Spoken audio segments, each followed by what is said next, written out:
Okay guys, so here we are.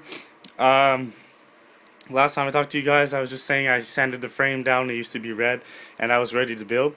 So this is after the build. I went over to my friend's house on Saturday, and so I'm just going to show what I did so you guys can see. First thing we did was we cut out the bar. Used to be a bar going from here all the way to the other side.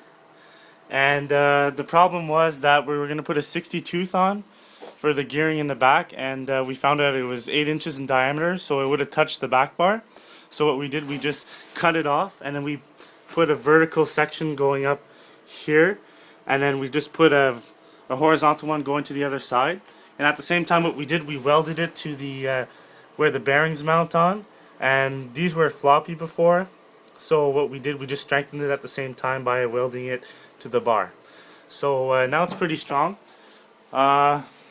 Yeah, so next what we did on the seat, we added these square tubing. Before we had this small thin plate, and it felt like you were in a boat when you would move yourself around, so we decided to strengthen it. What we did also was when you go down here, you see where the square tubing mounts onto the frame right here. It's on an angle backwards so that the seat kind of angles back, so you you sit in the bucket and you don't slide forward or anything. So that's what we did for the angle of the seat. And just to strengthen the mount, we put a 45-degree angle just piece of plate that goes across, so now it's like extremely strong, like you really don't move around and stuff like that.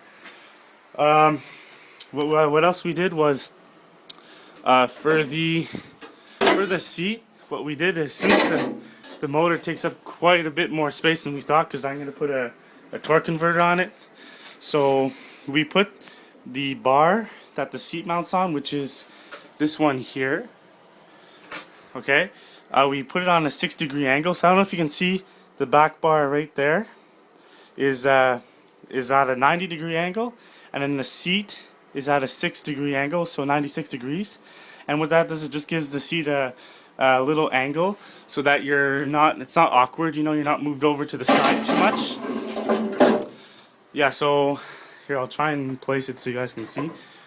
So here it is. I don't know if you guys can see, it's on a slight angle, the seat.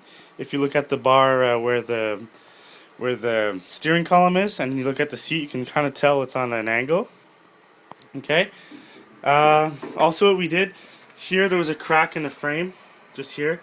So what we did, we just did a bunch of little patches, because if we did a full weld, it would burn right through the metal.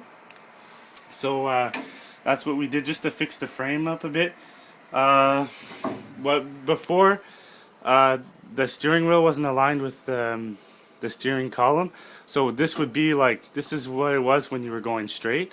So I wanted to fix that, so now when the steering wheel turns straight, you drive straight. So that's pretty. That was a pretty important one.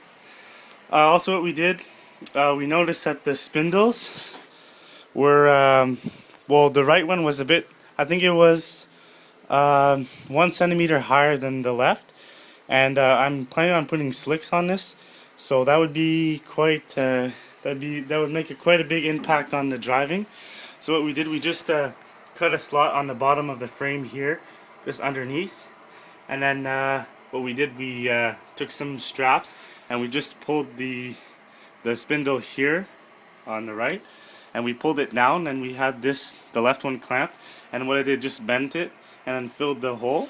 And then what we did, we added a patch. So what we did, we just cut a tube, we slit a tube, and then we opened it up and put it around here, and then we welded it back up.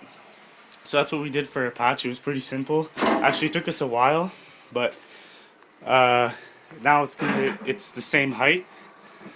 And if you look under here, we had the motor plate. We noticed it's a bit flimsy. I mean, it's just I don't know if you guys can see here, but it's just a piece of plate with another plate on top. So that's the motor plate. So it was pretty flimsy. So what we did, we added another piece of plate that's on 45-degree angles.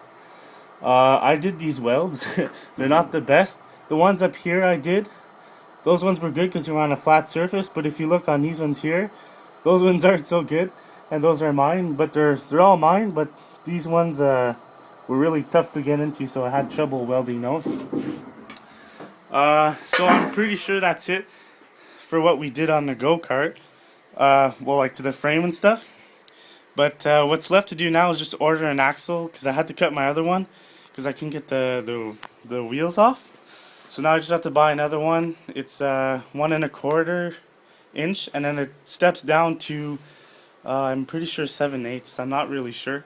And what I'm gonna do, I'm gonna paint it matte black with easy liner. So my buddies told me it's a really good paint. It's for trailers, and it stops the rust a lot. If you guys know any good paint I could buy, like a Canadian Tire or anything, or just a store we might have in Canada, just write it in a comment, and I'll go look at it. So yeah, that's about it. Thanks.